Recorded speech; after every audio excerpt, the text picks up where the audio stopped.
Narito ang dalawang kandidato sa halalan 2025 na dapat pag-isipan nating mabuti dahil sa bigat ng kanilang kinahaharap na kaso. Una, si Franz Castro. Sa July 2024, siya'y nahatulan ng Regional Trial Court sa Tagum dahil sa paglabag sa RA 7610 o batas na nagpoprotekta sa mga bata.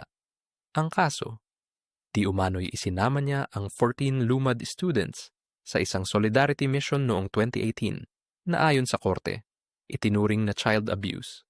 Nahatulan siya ng 4 hanggang 6 na taong pagkakakulong, pero kasalukuyan pa itong inaapela.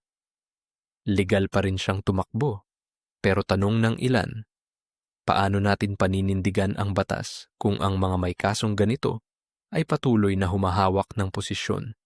Ikalawa, Rodrigo Duterte. Dating Pangulo at ngayon, muling tumatakbo bilang mayor ng Davao City. Siya ngayon ay nasa kustodiya ng International Criminal Court sa The Hague dahil sa mga kasong crimes against humanity. Dahil sa libo-libong napatay sa war on drugs. Ngunit ayon sa COMELEC, hindi siya madidiskwalipika dahil wala pa siyang final conviction sa loob ng bansa. Dalawang kandidato. Isang may hatol sa korte. Isa, may warrant mula sa ICC. Pareho pa ring eligible